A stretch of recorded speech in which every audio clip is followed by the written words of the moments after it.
people waiting on. Let me just see. Yeah. Okay, we're just gonna wait until everybody joins. Give it a few minutes.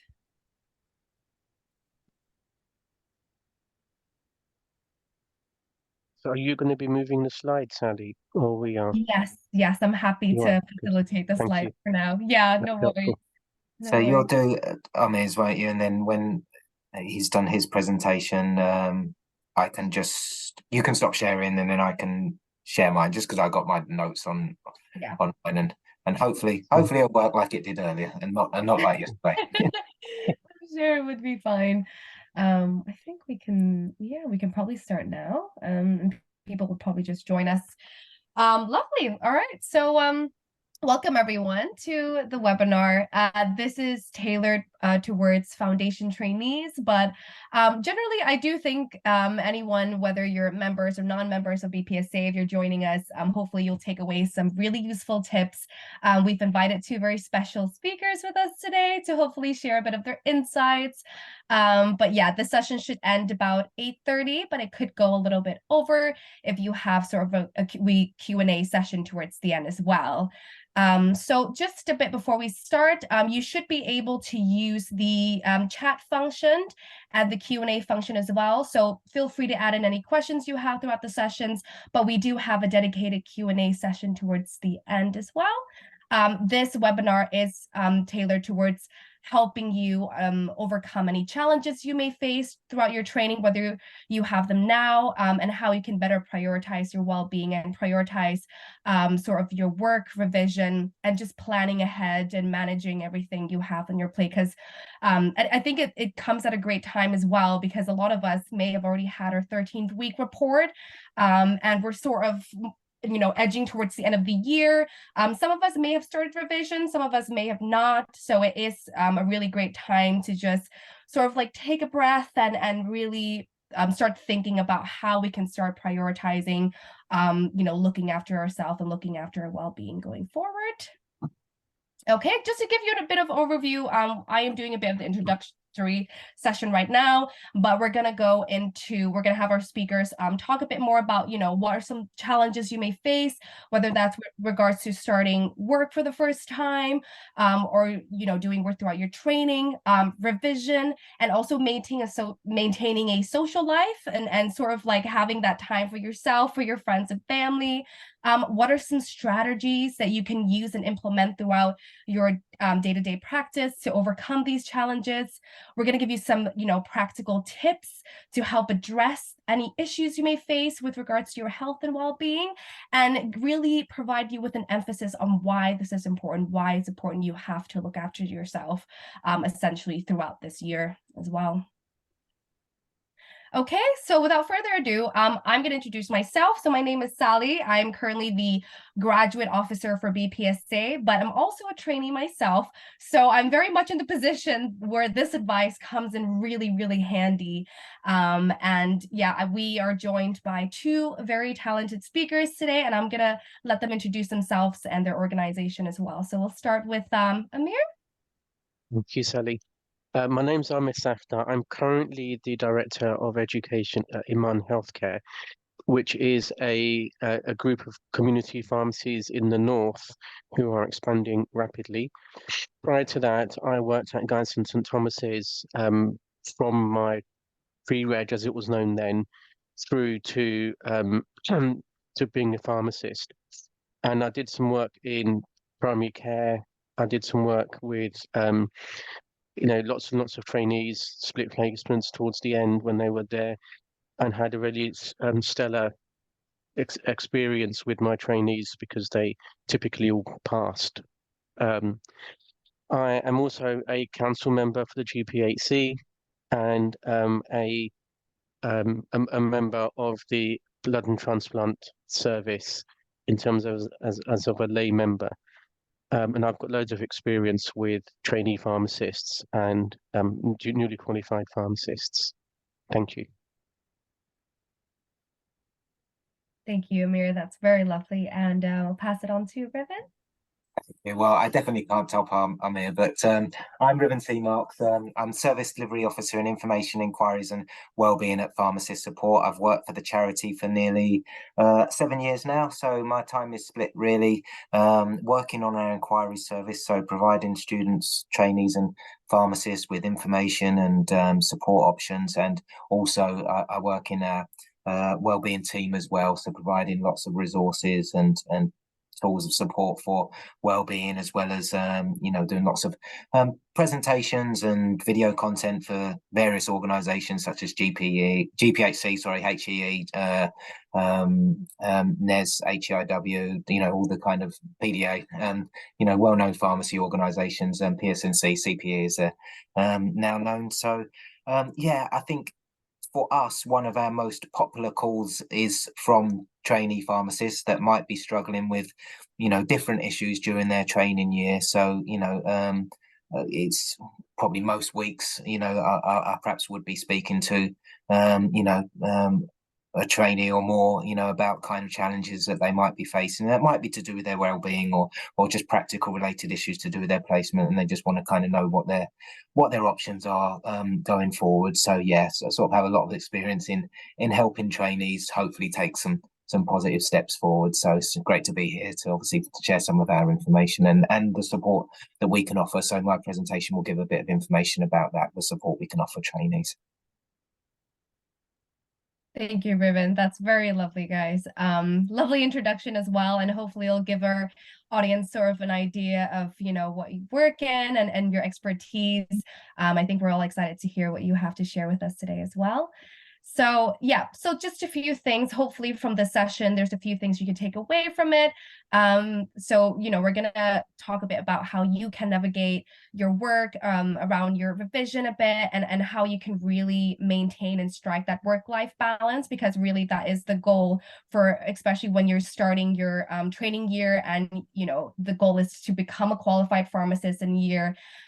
This is something that could be applicable going forward as well, and not just within your training, but when you are qualified as a pharmacist. Hopefully you'll gain a better understanding of why, you should be looking after both your physical and mental well-being, and understanding ways to cope with stress, to cope with, different challenges and adversities you may face. And finding ways in which you can do that, or, sort of resources in which could help you in the process as well. And I'm sure our speakers will share their insights on all those things. Lovely. Okay, so I think I'm gonna pass it on to Amir, who will share with us the first point, and yeah, we should be able to gain a lot of insights from him. Amir? You, Sally, can you put the next slide on, please? Okay, so I've just wanted to say that I was a lecturer at King's College London for not trainee pharmacists, for undergraduates, and then done loads of stuff with trainee pharmacists, and was also I am also a lecturer at UCL. And the point that is on the first bullet point is absolutely critical here. Is foundation training is not like university. Okay, so university is something else. You have a laugh, you do your studies, you have your friends, but you're not professional necessarily, in the way of a registered pharmacy professional is, and that comes towards the end of your degree. Now, the thing with many trainees have never worked before. They stay at university, they have that university friendship. They might have friendships outside of university, with the school that they went to, or college that they went to, but they've never worked. So they've got no, they've never worked in a supermarket like loads of people do, in community pharmacies, loads of people do, and drivers and all sorts of things. And it's a big shock when you come into your training year and you think, oh my God, I need to work. My feet are hurting me. My legs, my calves are hurting me because I'm walking so much. I've never done that before, and and that can be particularly in the first 13 weeks, you're adjusting. You're adjusting away from university into a working environment. And for some people, that is very, very difficult to do that. They still play jokes and not take it seriously. And then when you get to the 13-point review, 13-week review, their records are poor. They have a poor understanding of what trainee pharmacists should look like. On the other side, you have trainee pharmacists who are working and they're studying and they're doing a great job, but they overdo it. They're perfectionists, and we know that pharmacy thinks of itself as perfectionist. There's no such thing as perfection in my mind. Um, so what is it in terms of you're managing your training year? It's split up into four blocks, okay, in my mind. So you have the 13-week, 26-week, 39-week, and then your 52-week. That's not exactly chunked up into 13 weeks. Now, you can sometimes, I think about this in terms of running a marathon. Now, I've run a couple of marathons. I run one for pharmacist support. And when I was running, when I was training, sorry, not running, when I was training for the running, for the marathon, you're running and you're looking at, the first mile, the second mile, the third mile, and you're pacing yourself. And the reason you're pacing yourself is because you've got 26.2 miles to get through, you see. With trainee pharmacists, sometimes what they can do is that they over revise. They don't know what to revise to start with. And then they start reading books, reading resources, reading things. And then what they forget is that your practice, in terms of your pharmacy practice, in community pharmacy, hospital pharmacy, where GP practice pharmacy, wherever it is, um, you still need to start again. So if you're on a split placement, community pharmacy placement is very, very different to a hospital placement, and it's very, very different, should I say, with GP practice. And they're the three sectors that are, most common now. So if you do split programs, you're going to be going backwards and forwards, you see, and you will be picking up skills that you wouldn't have if you were working in one sector only. Because if you're in one sector only, it's that um, that one designated supervisor that's supervising you for the whole year. Whereas split placements, you have different designated supervisors, you have different people, different ways of working, and you have to adjust to all of that. And that's not easy, particularly if you've not been orientated to pharmacy before. When it comes to how and when will you revise, now everybody has their own way of revising. There are people who start revising now, which I'm not not favor of. Some people start as soon as they start the training year, they start revising. What are you revising? I remember, in my time, one person said to me, "I'm reading the BNF." Okay, so I said, "All right, that's great. So what are you reading?" She said, I've read chapter one."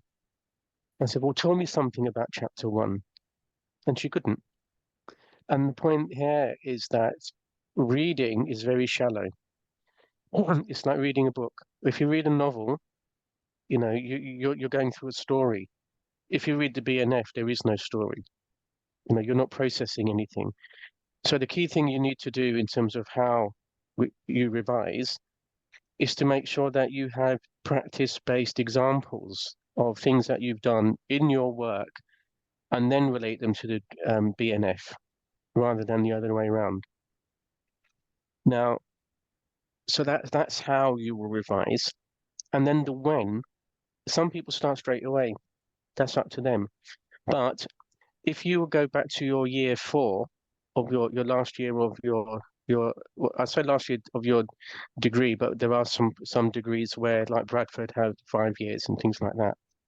But if you think about that, are you revising from day one on that fourth year? No, you're not. Not necessarily. Um, because you don't know what that year is going to bring apart from a project. So my advice is to um, look at it in terms of a marathon and make sure that you don't run out of legs in the last few miles, which is the bits when your exam is the registration assessment is. Some people like revising at home. That's great, but then you still got to be mindful that there are distractions when you're at home. When you're at work, it's sometimes difficult to revise unless you have protected learning time. So in community pharmacy, there is more and more pharmacies are now approving and allowing people to have protected learning time, but the time amount is variable. So the company that I work for, we give half a day every week for protected learning time. Sometimes the trainees feel that they want to stay in the pharmacy and because they're around medicines and they can, see what's going on and do their revision. Some people just want to do it at home, and that's fine.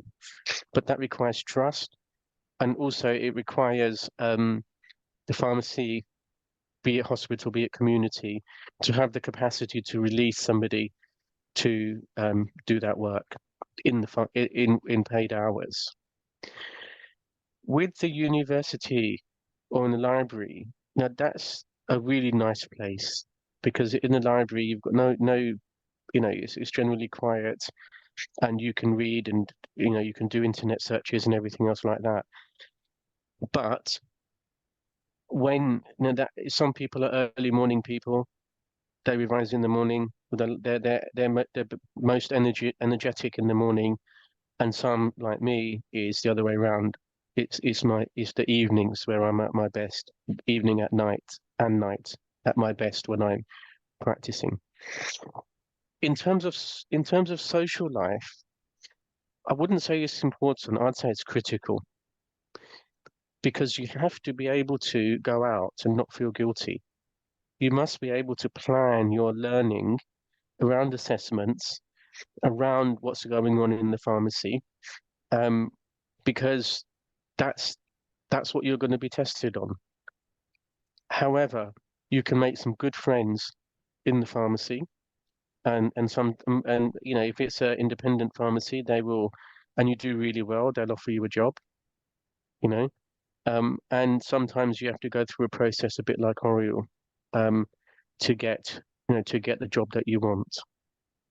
Can I have the next slide, please?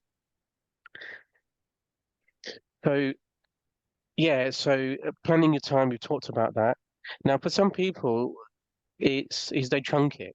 So what I mean by chunking it is that they look at one topic, they revise it for an hour, and then they need their brains to be able to process what they've learnt and put it into their brain. There are other people who will say, I'm revising, and they revise for 4 hours. And then you can ask them, well, what did you learn in that 4 hours? It's impossible to tell you because they're not reading it, they're not processing it, they're looking at words. Work and social we spoke about. So work, I think, can be very, very difficult when you're starting in that first 13 weeks if you've never worked before or you've never worked in a community pharmacy before or hospital pharmacy. And you have to socialize with your colleagues and your team. And that's really important because they're the people that will be around you for the time that you're in that sector. Um, give yourself some time out. Okay, so sometimes what I do, go out for a walk. I'm actually working from home now, so I go out for a walk as much as I can because it just gives me an opportunity to come, leave the building, as I say, leave the house. But it also allows me to, think about different things. So Riven may talk about mindfulness later, so I'm not going to steal his thunder, but I do lots of mindfulness, right? So if I'm walking, I walked today to the supermarket to get, a meal deal from Tesco, and I was looking at cars and registration numbers, just as I was walking along, because I thought, that's me taking my mind away from what I'm doing at the moment to just have a bit, not have a bit of fun, but to do something different, you see. And I think mindfulness is, I do it all the time. It's just the best thing for me. Um, Next bit is don't work or study too hard at the start. I said that already. It's like, running out of petrol. You're going to run out of fuel in the last 13 weeks, because you've got to remember, once you get into the the second block of 13 weeks, you're being expected to be able to do things properly. And then in the third quarter, you're looking for jobs, and you're getting all your evidences down, and your practice in place. And then the last quarter is you've done you're doing that exam. So if you start too early, you can get bored. It's a bit like a sponge analogy, where if you put sponge in some water, okay, it will take the water. If you squeeze the water, you get some, the water comes out. But if you try to do, if you don't do that, what will happen is the sponge will just go dry straight away, and you don't even know what you was revising, because you're not applying it to any examples. So for me, it's always tell a story. Start, middle, and finish, because that way you'll remember that. You remember that patient, and you'll be surprised how many patients remember you, particularly in community pharmacy, because they'll come round regularly, rather than hospital pharmacy or GP, and then same with GP practice. And that, understanding what the patient needs are is very important.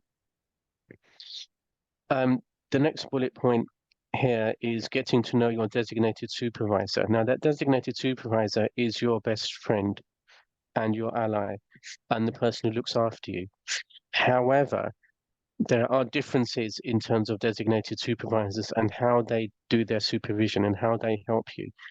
So the challenge for us, as I'm a designated supervisor myself, and I've been there for a long time. It's how do I get the best out of that person? Somebody could be really shy and they've not come out of their shell yet, and we need to get them out of their shell to talk to patients. And that can be scary if you've never spoken to a patient before. If somebody's sitting on the commode and doing a number two, and you've just walked in, how do you react to that? They're the sorts of minor experiences that are not minor, that are really important, because you need to be able to look at the patient and think, oh, I'll come back later. But there is pressure for you to get your drug histories and all those things done. But you can always come back. And sometimes that patient's gone when you come back. Well, that's not your fault. You were doing the right thing for that patient. Designated supervisors are hawks and doves, if you've heard that before. So a hawk is one that just focuses on, the minutiae of what you've written, criticizes what you've written. Whereas the other one is more holistic, and therefore they want to see the bigger picture. And sometimes you can have a mismatch in terms of designated supervisors. So their style or their way of working doesn't suit you. Now, sometimes you have to you just have to carry on and tough it out. And sometimes you can change your designated supervisor depending on if you're working in a hospital, if there's more than one supervisor and things like that. The next bit is making friends. Making friends is massive. You know, you don't have to be friends with your trainee, if you're working with more than one trainee, you don't have to be friends with them. You can have a normal relationship, but not a friendship, just not a deep friendship, should I say. Sometimes what we find is that we get trainees from the same university, and they've never been friends when they were at university, but then they make friends when they come into their placement because they see each other from the same university. So they have that first initial contact as, oh, I went to this university, but I don't know who you are, but you went to that same university. Then you talk about the university, and then that friendship grows. And the other thing is that often you make friends in that first training year, and they can be lifelong friends. You know, a lot of well, not a lot, but many of my friends I've known since I was at university, and we've never broke that friendship because it was a friendship. It was a really good friendship, and that is really, really important.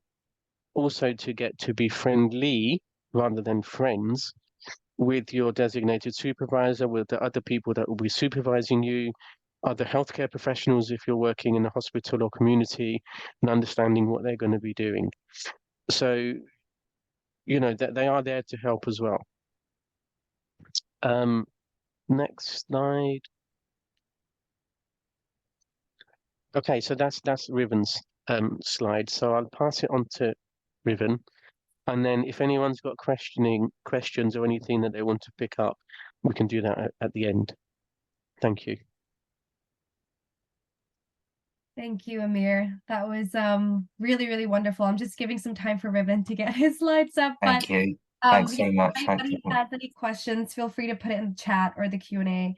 I just wanted to say that was really, really great. I mean, I was taking notes. I found that everything you said was really sort of realistic in the way you view foundation training, and you know, whether that's the relationships you have with your colleagues or sort of familiar faces. You know, I do know a lot of my friends who now work with people they were in uni before, and they've never had that, you know, relationship before, and now they do.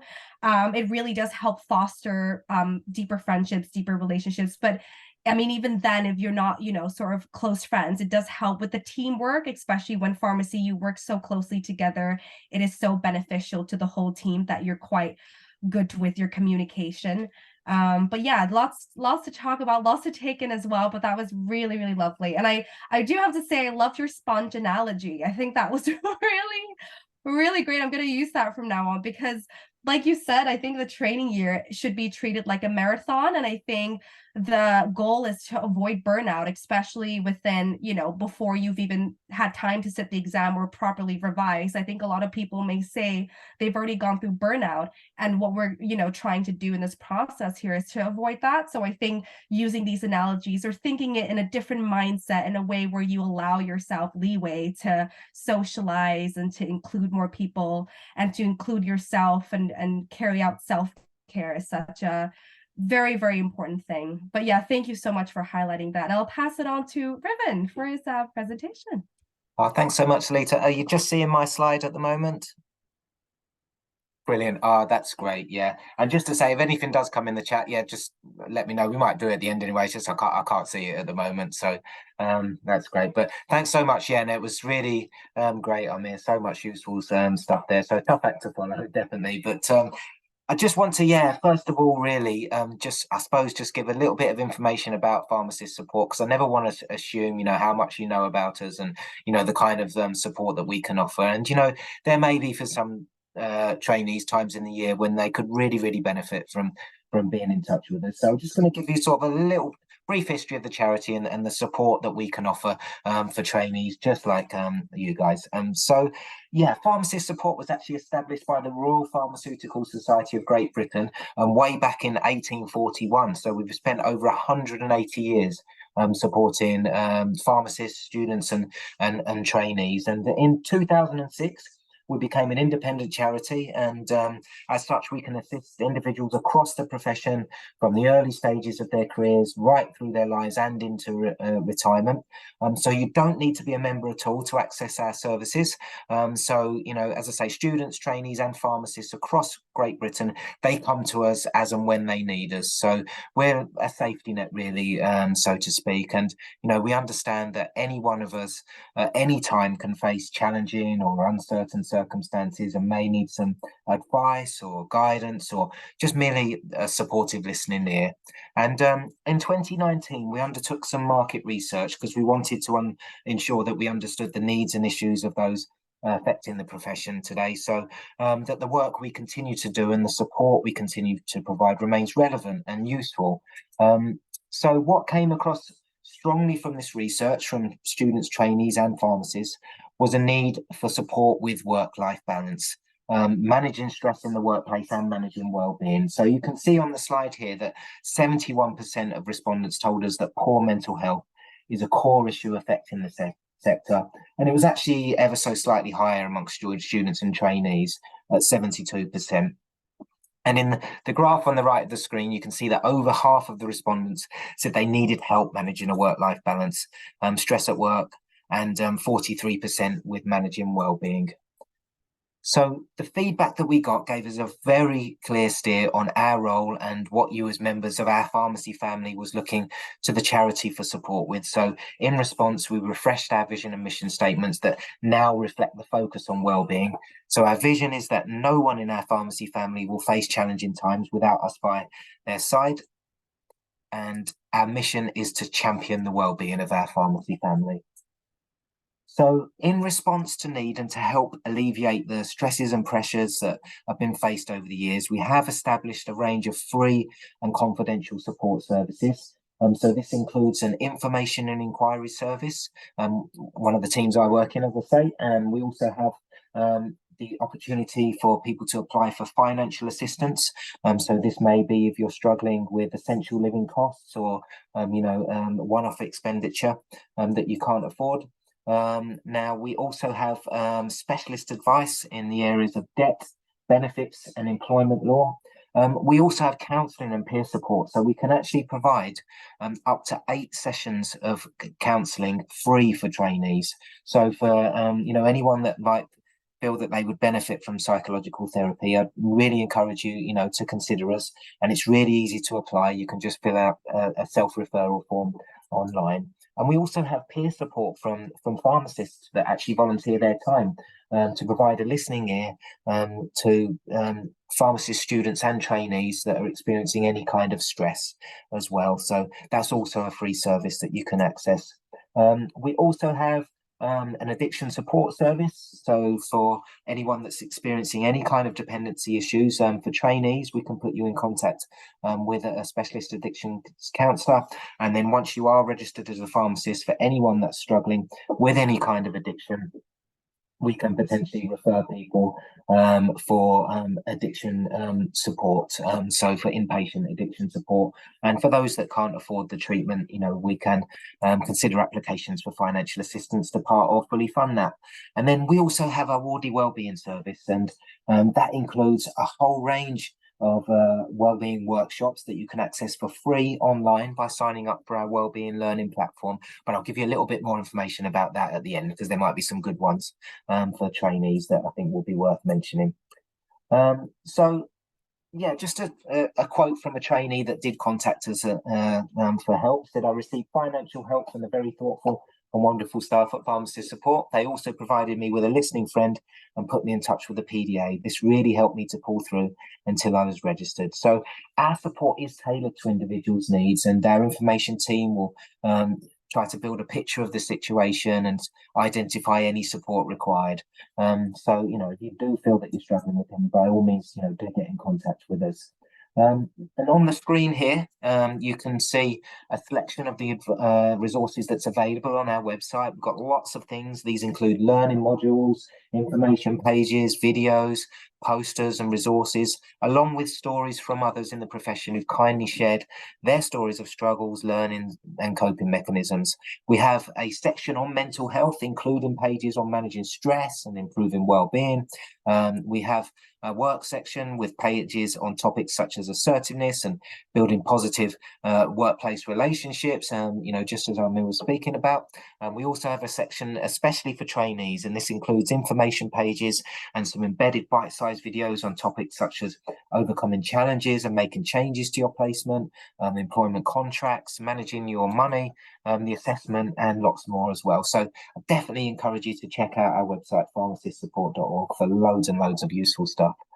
And since 2020, we've been very much focused on raising awareness of issues that impact pharmacists, trainees and students' wellbeing, and developing tools and communications to help those across our pharmacy family to prioritise their wellbeing. Some of you may have seen our recent Act Now Wellbeing campaigns. They were established in 2020 in relation to the COVID-19 pandemic and the impact it was having on the pharmacy sector.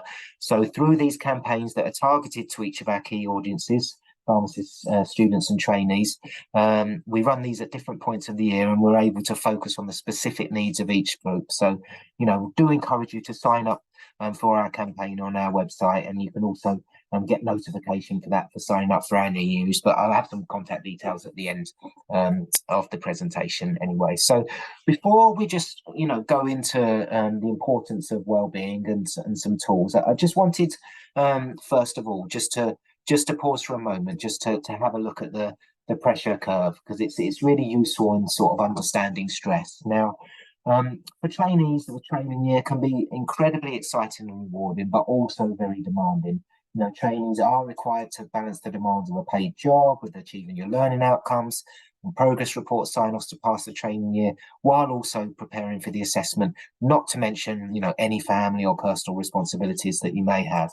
Now, no matter how enjoyable or rewarding your role may be, at times during the training year, some trainees can feel pressure, which in some cases can lead to stress. And an important part of recognizing stress is the pressure curve shown on this slide. So stress is a word we use to describe an adverse reaction to excessive pressure being placed upon us in our lives. Now, a little bit of stress is inevitable, but a lot of stress can actually become dangerous. And being able to recognize when you're stressed and what is causing this, so you can do something about it, is a key factor in achieving positive well-being. So we just have a little look at the diagram here. On the left, you've got the boredom zone. Now, we all need some pressure, because too little pressure and it can actually leave us bored and unmotivated or even depressed, really.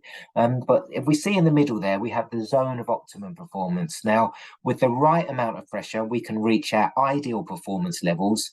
Now, we can increase performance further for short periods in this zone, but if we attempt this for too long, then you tend to hit the stress zone. And I think I was talking about this tendency for some trainees to overwork, and there's a definite risk of hitting the stress zone if that's the case for you. Now, in the stress zone, your judgment can actually become impaired. Even making simple decisions can become a huge task. We begin to feel overwhelmed, we procrastinate, we can't make decisions, and we can even become physically sick as well. So this is not only detrimental to an individual, but also the risk is when a team are under this pressure, when a team are working to capacity, there's actually no slack in the system to respond to unforeseen events. So the pressure curve sets out the link between our own well-being and performance and the performance of the organization. And, looking after ourselves is really, really important if we're to sustain our performance, particularly as trainees, and have the resilience to recover from any kind of stressful and difficult events. And, we definitely say, of course, employers and the working environment, they have a big role to play in this, in hopefully helping people as much as possible to stay within that zone of optimum performance. And, we always encourage people to, seek employment advice if they do feel their working conditions are, detrimental to their well-being. But there is also lots that individuals can do as well to try and ensure that at least when you're starting work, your kind of default position isn't in the stress area. You're starting from a good base. And so how can we ensure that we catch the symptoms of stress early so we can do something about it? Well, one way is to keep a stress diary. So a stress diary can help you become more aware of what's causing you stress and help you to develop coping mechanisms when under pressure. So, it could be really helpful for you for the next few weeks. Make a note of the date and time of stressful episodes. So you'll be given the stress rating, the stressor rating between 0 and 10, where 10 is the highest level of stress. And you'll be thinking about, what are you doing? Who were you with? How did you feel? And what were your thoughts? Now, I will mention this at the end as well, but these are little tips from a workshop that we've called Stress Management and Building Resilience, which you can access for free on our Wellbeing Learning platform. And if you want, a reminder of some of these activities, there's a delegate pack that you can download on there as well that's got a reminder of these activities. So, do check that out. But, once you began to recognize the early triggers, and symptoms of your stress, you can then look at better ways of managing this. So the tips on this slide is adapted from the nhs.co.uk website to give you some ideas. So, do talk to someone, try to talk about your feelings to a friend or family member or a health professional, or seek support through pharmacist support, through maybe listening friends or counselling. Find out more ways as well about managing stress, good ways of managing stress. Checking out the stress resources on our website could be a good start, and our wellbeing learning platform. I'm going to talk about this in just a few minutes time, but trying to achieve your 5 ways to well-being can make a really, really big difference in terms to managing those stress levels. Try to use easy time management techniques to help you take control. And we have a workshop on our wellbeing learning platform about time management. It's got some really useful tips, and maybe help you avoid some of the pitfalls that Amir was talking about. Just trying to work 4 hours solid in a row. There's ways of breaking things up that can really help the learning process, and you may find our time management workshop helpful in regards to that. You can use calming breathing exercises or mindfulness. We have information on mindfulness on our website. Again, it's in our stress management workshop as well. And we also have some breathing videos on our YouTube channel and also on our wellbeing learning platform. Try to plan ahead for stressful days or events, particularly the assessment when you're going for that is, and if you're going to have to travel, a fair distance for it. Planning long journeys or making a list of things to remember can really help reduce stress levels. Do consider support such as the listening friend service, where people use their experiences to help each other. So speaking to another pharmacist can really help. Just have that listening ear and help you hopefully take positive steps forward. And for lots of people, using apps as well, they found that really helpful. Things like Headspace, and do some research. Lots of them have free trials. If you're working for the NHS, I would say definitely check their app page online, because there are still just, I think, some free trials. Free actually for longer than a trial, I think, for things like Headspace. And they keep saying it's going to finish, but they keep extending it. But at the moment, I think it's due to finish at the end of the year. So do check it out if you're interested in any particular apps. Search NHS wellbeing apps to see if there's any free offers there for you if you've got an NHS email address. And how about some don'ts? Well, don't try to do everything at once. Try to set small targets that you can easily achieve. Don't focus on things that you can't change. Focus your time and energy into helping yourself feel better. Try not to tell yourself that you're alone. Most people feel stressed at some point, and support's available. As I say, we speak to lots of other trainees that might be experiencing stress, and we will always do our very best to help them through this. And absolutely try not to use alcohol, cigarettes, gambling, or drugs to relieve stress. These can all contribute to mental health. But just remember, if you are experiencing stress or struggles with your well-being, just as one of your patients may need to try different types of medication, treatment, or support to help them get better, you may need to find out which stress management and well-being techniques work for you. It can take a bit of effort sometimes, but when you do find what works, the results can be so incredibly worthwhile. Okay, so if we move on to well-being now, so simply the state of being comfortable, healthy, or happy. But at Pharmacist Support, we describe well-being as being about creating the conditions for us to thrive and flourish as individuals. It means looking holistically at our entire life experience and taking steps to promote positive outcomes.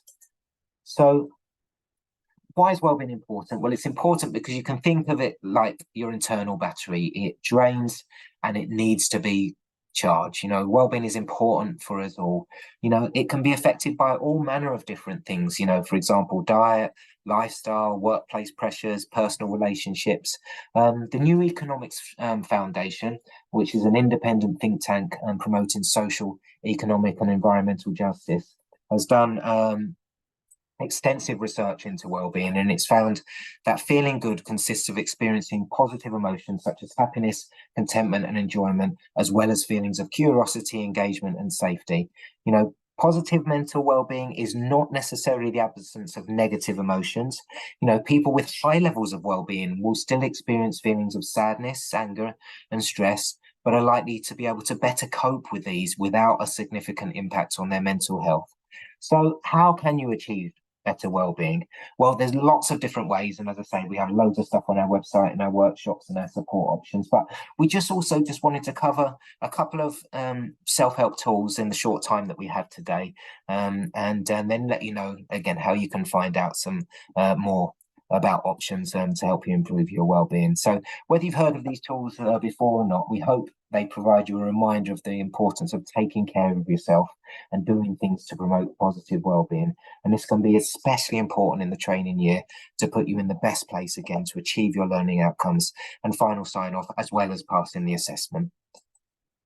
So I just wanted to spend a moment highlighting the 5 ways to well-being that I mentioned earlier. I mean, you may or may not have seen this before, but the New Economics Foundation was commissioned by the government to develop a set of evidence-based actions to improve personal well-being.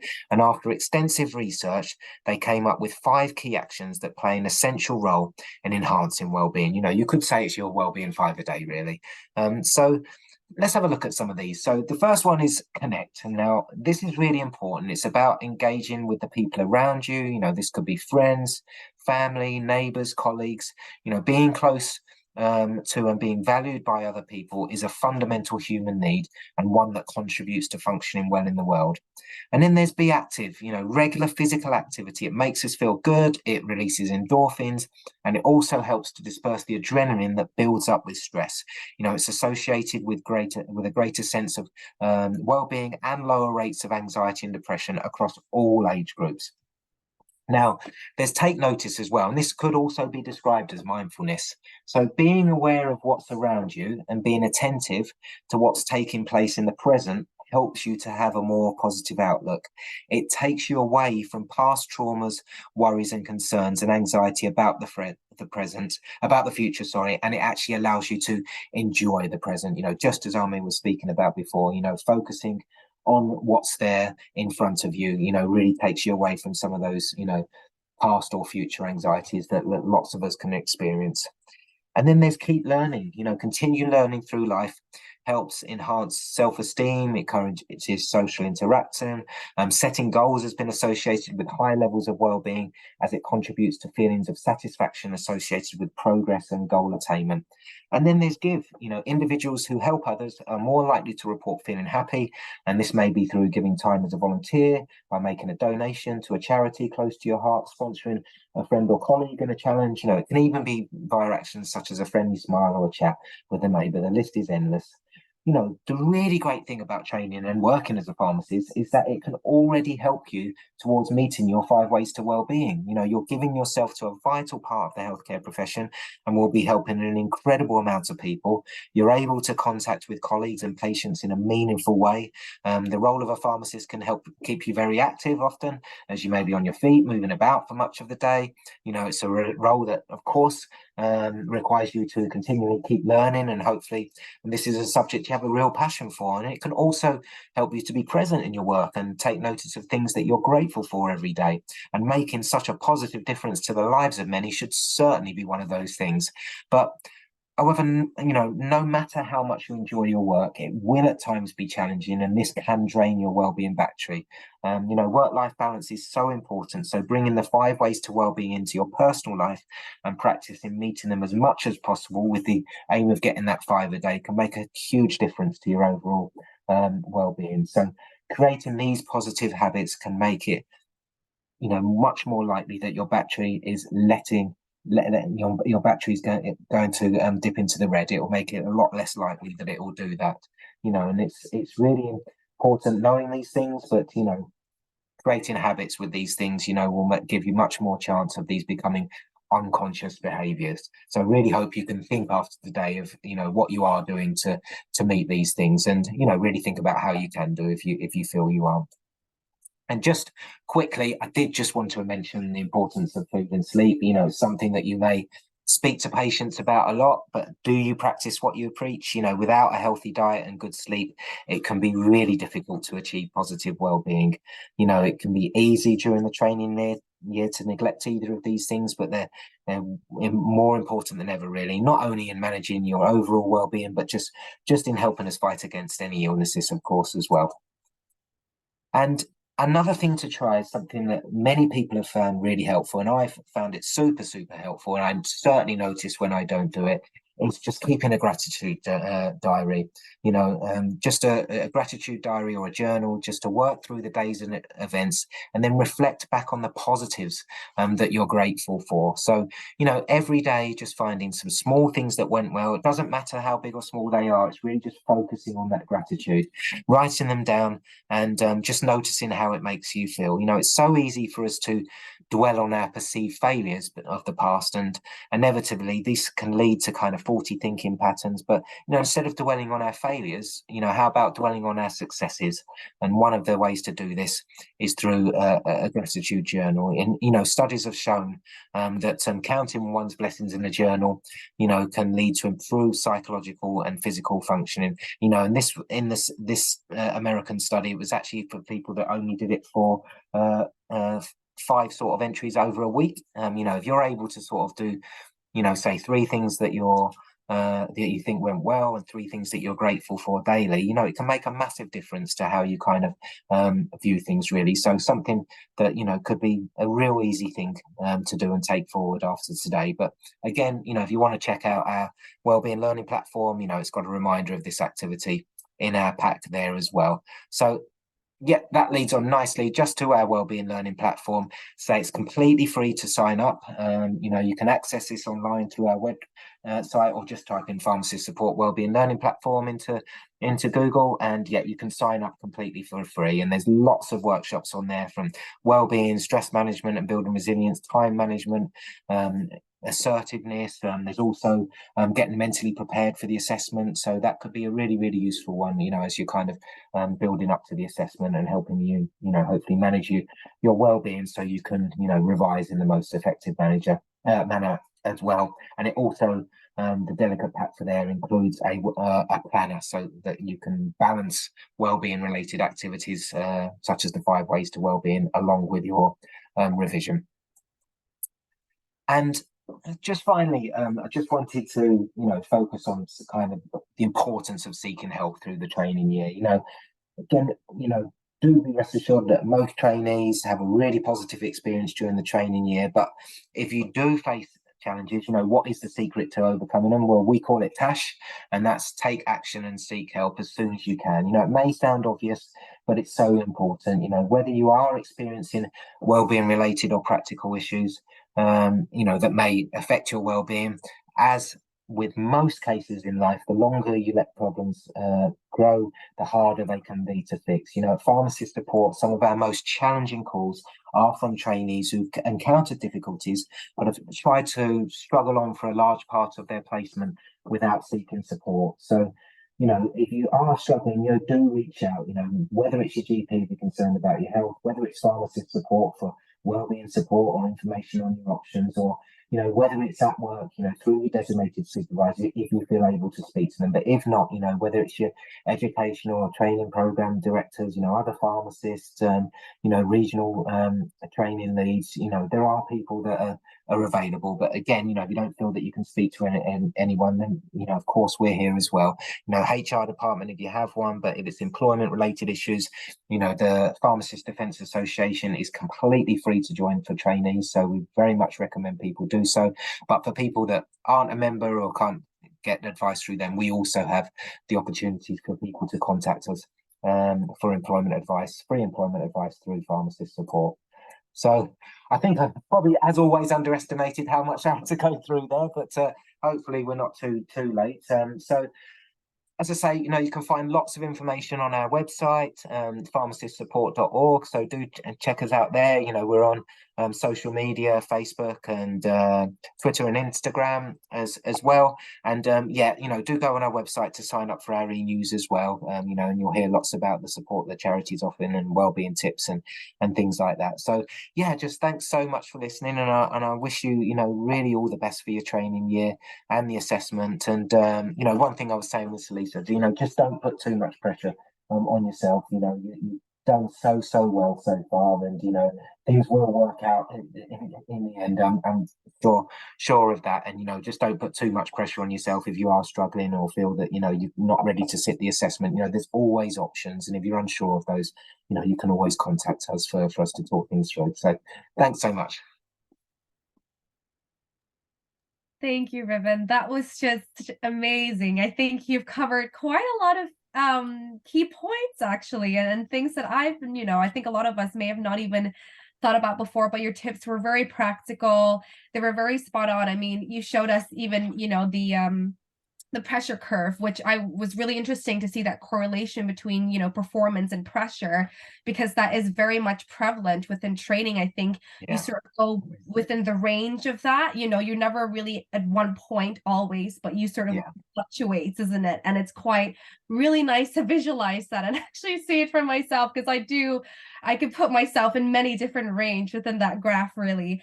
Yeah. Thank you as well for providing us with like really practical, I mean, both of you did incredible job, and mainly giving us sort of like that mindset change, to sort of give us a better outlook, and as well with the diaries. I think that was really great, because I think a few of us may be journaling throughout training, which I think is a very effective tool to use, like you've mentioned, whether that's keeping a stress diary, whether that's keeping a gratitude diary. I think that kind of practice in your day-to-day, so including it as almost like a habit that you take on in your training, is such an effective tool. And I myself have found it quite effective. I think it's one of those things that people may sometimes go in and out of doing, but really, when they've seen the benefits of it, it is quite amazing. Amir, yeah, would you like to share any more insights as well?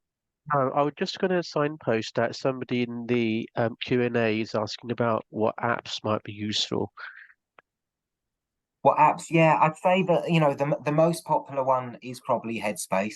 That's the most common one people would perhaps try first. But there's a few different ones. There's Calm, there's Worry Tree. What we would say is, I suppose, to use the medication and analogy before, what works for one person might not necessarily work for another person. So, definitely make use of the free trials if there are them. We would say, don't just jump in and sign up and pay a year's subscription fee without giving it a go and trying it. But as I say, at this moment in time, I think till the end of the year, there may be still some free options on the NHS website. So just give them a go. As I say, Headspace is the most popular, but it's not necessarily going to be the best for you, although loads and loads of people love it. One sort of thing to say around the apps is just do be careful with your screen time before going to bed.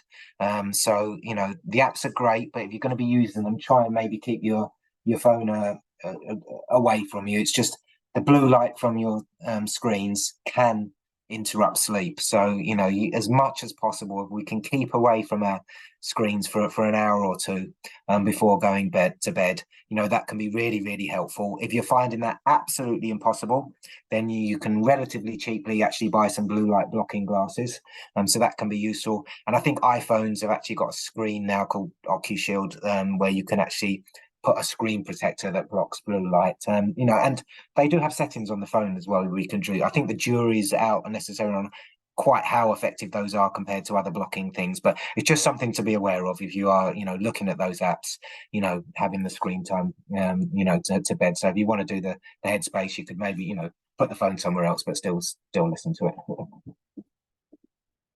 Thank you, Riven. That was lovely. Thank you. There's another question as well. I think this goes for both our speakers. So the attendee said, thank you for the talk. I wanted to ask a question about stress management and talking about stress.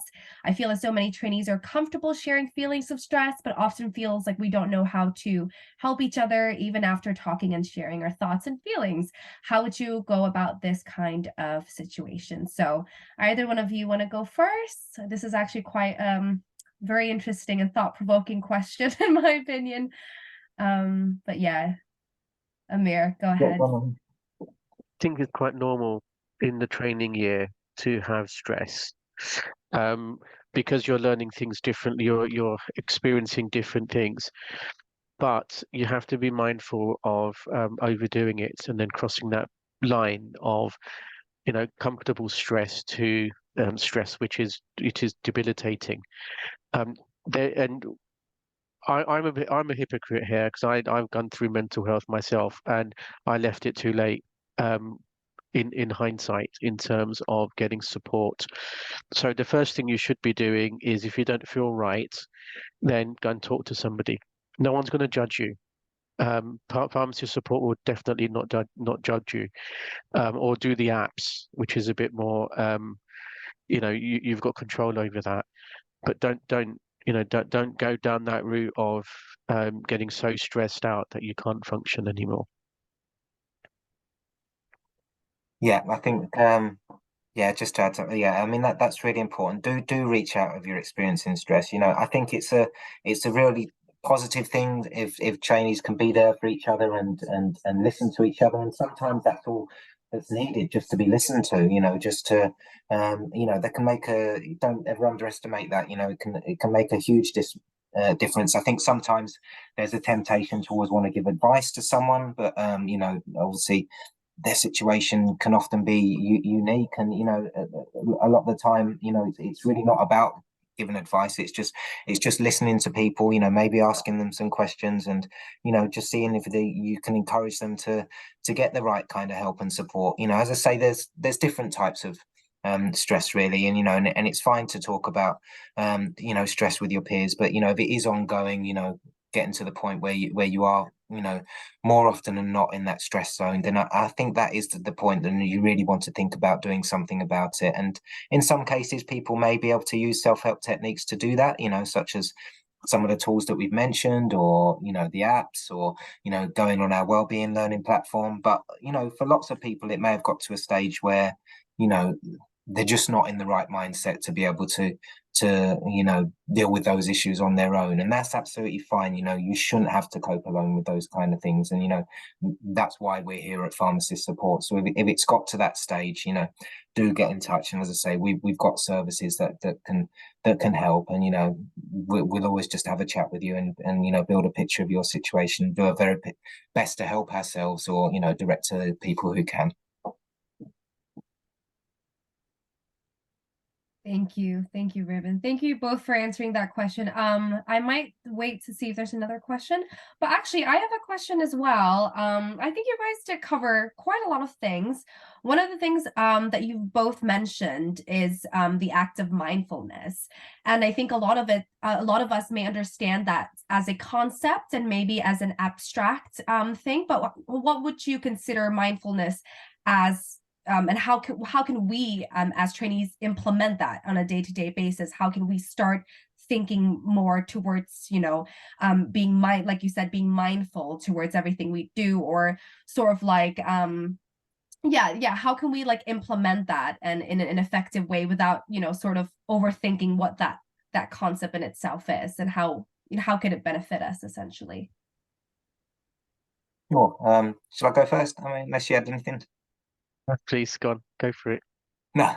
Okay, yeah. So I guess there's probably, you can think of two types of mindfulness, really. There's the more formalized practice of mindfulness, which may be, more linked to meditation. And we definitely encourage that. And the more that you can, practice that and take those mindful moments, particularly apps can help with that. It can be really, really helpful. And the more that you can focus on being present, the better. So, the more formalized mindful practices, might be doing things such as focusing on your breaths, and, just having those quiet moments to try and take you away from, as we mentioned before, those worries from the past and anxieties in the future. So, the some of the things that causes probably as the most kind of stress and distress is really worrying about things from the past that we can't change, and also anxieties about the future that in most cases will never happen. So if we can bring ourselves to the present and actually just realize that everything in this moment now is actually okay, this can have a really, really positive impact on well-being.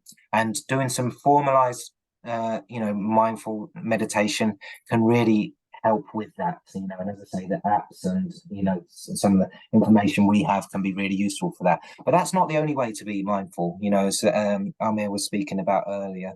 It's really just about focusing on the present and really being kind to yourself with it as well. I think people, have this sometimes misconception of mindfulness that they must achieve almost enlightenment or otherwise they failed in some respect, and it's just not the case.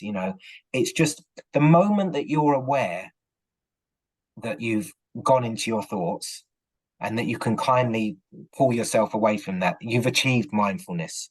It's not about this, sort of, floating Buddha, Zen thing that, maybe with practice you will be able to achieve. But the moment that if you're practicing mindfulness and then you realize that your thoughts have, gone away from the present, just notice it.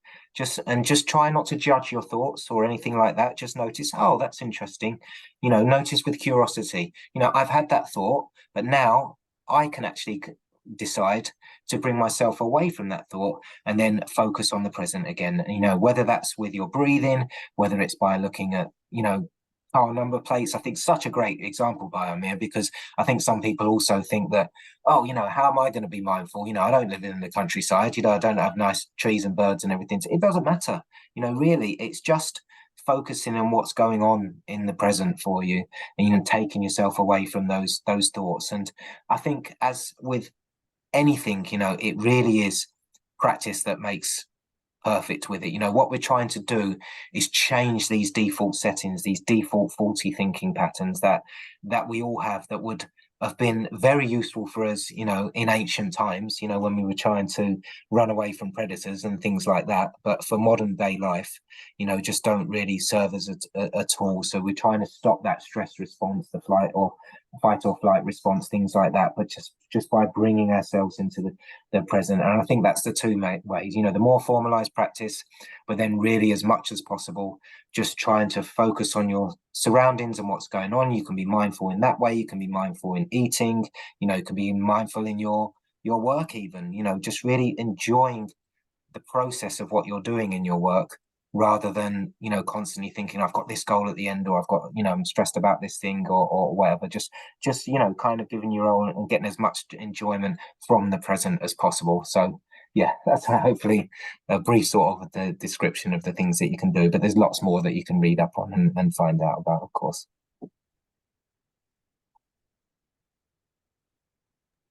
Thank you, Riven. Amir, would you like to share anything as well? Not really. I think we've covered everything. Yeah. So yeah, just move on. Thank you, Riven. I think you answered that really, really well. And I think it was insightful for a lot of us who, like you said, it's not sort of the environment that creates mindfulness. It's you and your understanding of what mindfulness means to you, but being present and being there and acknowledging your thoughts, but, not letting it consume you, especially if it's revolving around anxiety and around stress and the, inevitable doom, really. So that's really, really great. We've got another question, I think. Sue submitted a question. She basically wanted to know what is the biggest challenge around transitioning from foundation training to being qualified, and how can we be better prepared for this? And I think we've got one more question after this, and that can be, and then, Okay, so when you're doing your training in the foundation year, the last 3 months are typically focused on the assessment and your professional practice. You will be doing professional practice throughout the year in terms of learning things and applying them. But towards the end of the year, you'll have more autonomy in terms of you'll have more autonomy if you are capable and your designated supervisor allows you to do that. So in hospital, it would be typically, you'll be looking after a babe yourself and being in charge of that, the patient cohorts in that ward. or in that, particularly in a space where there's 5 or 6 beds, and that you can just look after those. In community pharmacy, it's slightly different because you don't have long stay patients, but you still have consultation opportunities, vaccinations opportunities. So you will be developing yourself because the pharmacist will be listening from afar, or they may just let you, run yourself and have a consultation with the patient in the consultation room. So what you're doing is you're developing yourself in terms of your professional practice, and that's the way to do it. So it's examples, being curious with patients to find out how have they ended up with what they've ended up and what is their life story. It's so fascinating, and you can learn so much from the patients telling you what their individual experiences are when it comes to medication.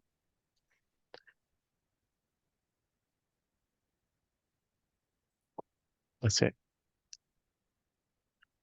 Thank you, Amir. That was great. Riven, do you want to add anything to that as I well? mean, yeah, I mean, definitely leave the sort of professional side of things to Amir. Yeah, I think that was a really great answer. I mean, I guess, in terms of the sort of more personal or well-being related challenges that we see at pharmacist support, I think just confidence is a big thing, really, from feeling that, I mean, obviously it's a big leap from university to training, but there's still that support there. But from passing the assessment and then all of a sudden you're the responsible pharmacist. If you're working in community, it can feel a lot for people, really, even though they may have the skills, knowledge, and I mean they do. In terms of what the regulators requirements are, you absolutely do. You've gone through a very challenging degree, you've passed your training year, and you've passed the assessment. You're ready as far as anyone's concerned. But actually believing that in yourself, can be a challenge sometimes. I think for some of the newly qualified pharmacists that we speak to. So getting a bit of support around that can be really helpful. Whether that's accessing some peer support through one of our listening friends. If you feel it's really impacting your mental health, through exams, anxiety or something like that, then it might be considering our counselling service, but also making use of the professional support that's out there as well. Consider joining the RPS, consider their professional support, CPPE as well, and in particular if you've got a particular workplace challenge or goal, their kind of coaching service. So don't just feel that you've got to completely cope on your own. Do make use of the support that's out there. So I think that's often the key thing for us, just really trying to build that confidence and self-esteem and things like that when they're starting, and accessing support can help. Thank you, Riven. That was great, guys. We've got one more question. So this question is interesting. They basically asked, if you feel isolated by your staff, so those you work with, how can you motivate and push yourself throughout the year? And I think, Amir, you might have mentioned this as well, sort of like experiencing friction, whether that's with your designated supervisor, sometimes your colleagues as well. There could be a sort of like a mismatch of personalities or mismatch of opinions and different thoughts. And I mean, I suppose you get that with wherever you work, really. There's always that possibility you might clash a little bit with the people you work with. But I guess the question is, how can you motivate yourself to look past that, or maybe work through it, and not see that as a barrier to your performance, to your teamwork essentially as well. That's very difficult because even in the company that I work with, we have these sorts of challenges in terms of the trainee and the designated supervisor just don't get on. They're chalk and cheese. Now, for some people will say, I want to change my placement and not go back there, which I think is not ideal, because when you're going to be practicing as a pharmacist, you are going to come across you are going to come across those situations where patients will be angry and being rude and everything else.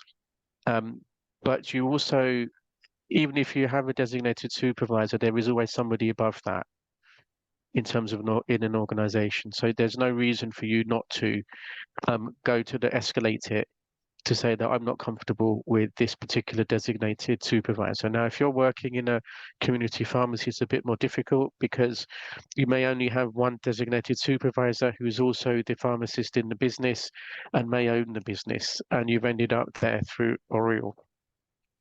But I think sometimes, as long as my hand is still up. As long as you don't get mentally challenged, you can carry on and just try to avoid the people who are horrible to you. It's much more difficult to avoid your designated supervisor, obviously, because they will be writing your reports and everything else.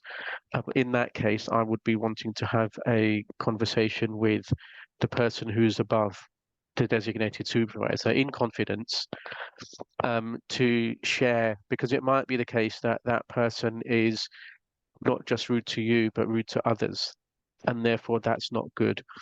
And therefore any good community pharmacist would want to challenge that and not point at you, but point at them. It's a bit like raising a concern in the hospital sector, that's what we call it.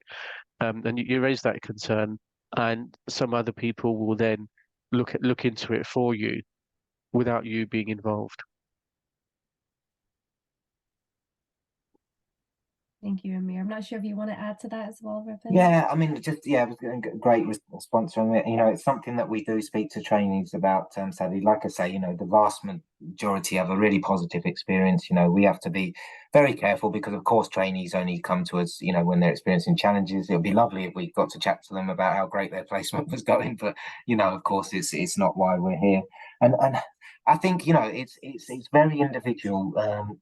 When people say that they don't get on with colleagues, obviously that can be a large spectrum of what that actually means. We would generally say, obviously you're not always going to be friends with colleagues. You obviously want to do your best to build those positive working relationships, but you're not always going to be friends with colleagues. Now, ultimately, if you're in a placement that you feel overall, it might not be your ideal placement, it might not be the ideal people that you're working with, but if overall you feel that you can get the learning experience to, pass your sign-offs and, pass the assessment and become a safe and confident pharmacist, then you may want to just look at how you can get through that placement in the best way possible. And sometimes accessing something like some peer support through pharmacist support can help you do that. But as I say, there is a spectrum, and it can go from the lower end of actually I can probably get through this, and overall maybe it'll make me a bit more resilient pharmacist because I'm not always going to be working in perfect situations and things like that, and I can actually take this as a useful experience. And then if you look at the other end of the spectrum, yes, there are people that can be sadly experiencing bullying, and in rare cases, it's not just colleagues, it could be a supervisor, and those are the situations where you really need to decide what you're going to do about that. And that could be seeking advice and support higher up, as Amir said. Lots of organizations will have that. I know it's more challenging in smaller independent pharmacies, perhaps to where the person is, the manager, the designated supervisor, and the owner. But then that's when you might want to get some employment advice on your options. But in general, it's not to say we would recommend changing placements or anything. The GPHC recommend if you can sort issues out locally, do your best to do that, and it can help you further in your career.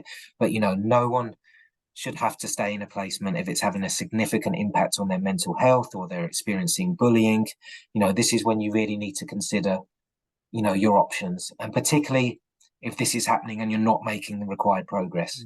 Because if you're not making the required progress, there's the potential that you're going to get a lot through your placement and then leave. And if you've not got any sign-offs, you're potentially going back to the beginning.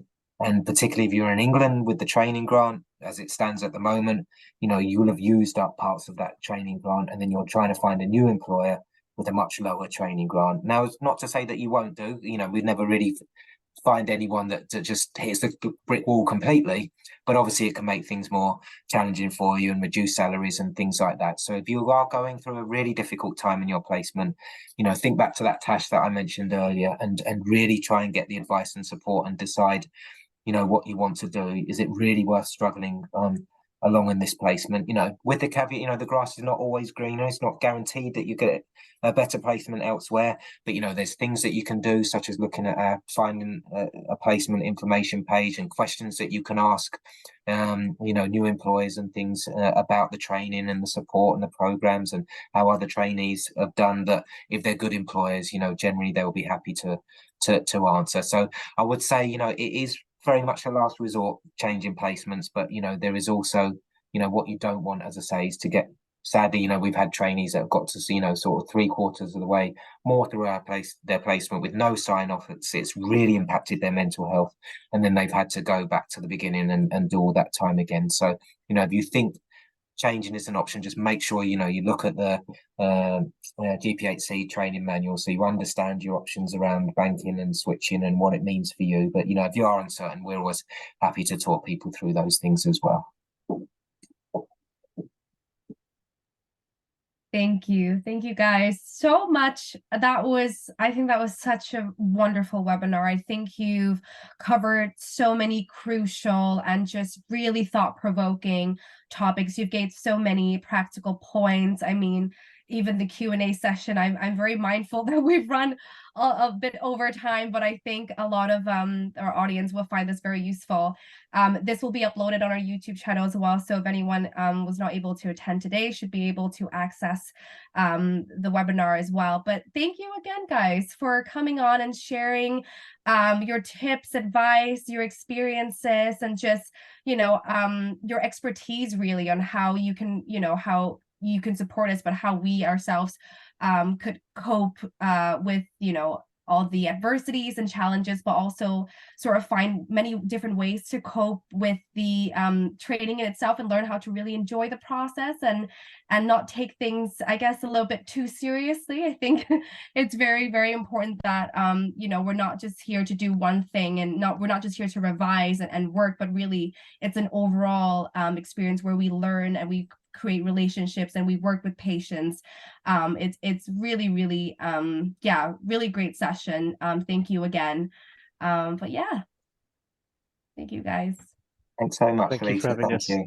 Thank you for having us. All right, enjoy your evening. Thank you, Thank everyone. you. All the best, everyone. Bye. Take care.